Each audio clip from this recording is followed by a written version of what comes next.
AIMIM के मुखिया असदुद्दीन ओवैसी इन दिनों चर्चा में हैं। दरअसल शुक्रवार को ओवैसी ने बड़ा बयान देते हुए कहा कि हम रहें या ना रहें, लेकिन एक बात साफ है कि एक दिन हिजाब पहनने वाली बेटी इस देश की प्रधानमंत्री बने। उन्होंने कहा कि यह असदुद्दीन ओवैसी का ख्वाब है। बाबा साहेब अम्बेडकर का जो संविधान है वो ये कह सकता है कि कोई भी भारत का नागरिक वजीर आजम बन सकता है, सदर जमहूरिया बन सकता है, चीफ मिनिस्टर बन सकता है, मेयर बन सकता है। और असदुद्दीन ओवैसी का ख्वाब यह है कि एक दिन आएगा इस देश में इंशाअल्लाह ताला, शायद हम और आप नहीं रहेंगे, पर देखना एक हिजाब पहनने वाली बेटी इस देश की वजीर आजम बनेगी इंशाअल्लाह ताला। ओवैसी के इस बयान पर असम के मुख्यमंत्री हिमंत बिस्वा शर्मा की भी प्रतिक्रिया आई। वो बोले कि बेशक संविधान में हक तो सबको है, लेकिन ये हिंदुस्तान है, हिंदू राष्ट्र है, ऐसा कभी नहीं होगा। Constitutionally, there is no bar. Anybody can become prime minister. But India is a Hindu nation, Hindu civilization, and we will always believe, and we are extremely confident that Indian prime minister will always be a Hindu person. इन दोनों ही नेताओं की बयानबाजी अब चर्चा में है। हालांकि हिमंत बिस्वा शर्मा के बयान पर ओवैसी ने पलटवार किया और कहा कि हिमंत बिस्वा शर्मा की सोच पाकिस्तान की है। वो ऐसा है ना, उनके दिमाग में ट्यूबलाइट है, उनको संविधान पे वो वोट लिए हैं। संविधान में क्या लिखा हुआ है?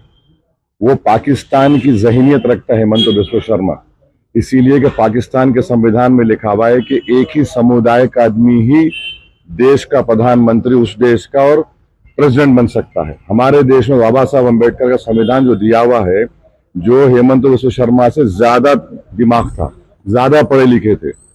इन दोनों नेताओं के बीच ये बयानबाजी शुरू हुई महाराष्ट्र सरकार में मंत्री नितेश राणे के बयान के बाद। असल में नितेश राणे हिंदू के ही महापौर बनने का दावा कर रहे हैं और इसके जवाब में ओवैसी ने यह बयान दिया था। हालांकि ओवैसी के बयान पर बीजेपी हमलावर है।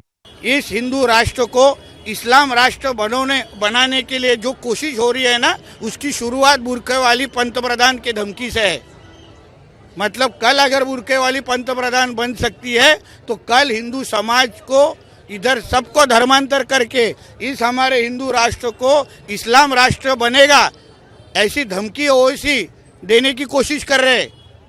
मतलब हम हमारे घर की पूजा भी कर नहीं पाएंगे, जय श्री राम नहीं बोल नहीं पाएंगे, आई लव महादेव के बैनर नहीं लगा पाएंगे। ये धमकी जो देने वाले लोग हैं ना, इनको वापस महाराष्ट्र में खड़ा रहने देना है कि नहीं, ये अभी आगे जाके सोचना पड़ेगा। ये ओवैसी के मन के जो भाव हैं वो बार बार प्रकट होता है कि वो किस प्रकार की राजनीति करते हैं, किस प्रकार से देश में वो धर्म के आधार पर बात करते हैं। वास्तविकता ये है कि अब ओवैसी जी के पास और कोई रास्ता नहीं बचा है इस प्रकार से भावनात्मक और सांप्रदायिक राजनीति करने के अलावे। वहीं कथावाचक और मौलाना भी ओवैसी के बयान पर प्रतिक्रियाएं दे रहे हैं, जिसके मुताबिक योग्य कोई भी हो वो प्रधानमंत्री बन सकती है। नहीं, धर्म का काम है संवाद करना, विवाद करना धर्म का काम नहीं है मेरी दृष्टि में। बहुत बहुत धन्यवाद। ओवैसी साहब सिर्फ हिजाब की बात करके फ़िरका परस्तियत को बढ़ावा देना चाहते हैं। वो एक नया तनाज़ा खड़ा करना चाहते हैं हिंदू और मुसलमानों के दरमियान। वो पोलराइजेशन की बात करते हैं। उनको मालूम होना चाहिए, वो पढ़े लिखे आदमी हैं, बैरिस्टर हैं, कि भारत गणराज्य देश है, सेकुलर कंट्री है, जमहूरी मुल्क है, और जमहूरी मुल्क का कोई मज़हब नहीं होता। हमारे भारत का भी कोई मज़हब नहीं है, सेकुलर मुल्क है। और इतनी खूबसूरती है इस भारत में कि दुनिया के जितने भी मज़हब के मानने वाले हैं सब भारत में रहते हैं, सब एक साथ में रहते हैं, भाईचारे के साथ में रहते हैं। ज़रूरत इस बात की है कि जो काबिलियत सलाहियत अपने अंदर पैदा करेगा वो प्रधानमंत्री बनेगा। बहरहाल ओवैसी और हिमंत बिस्वा शर्मा के बीच ये बयानबाजी सुर्खियों में है।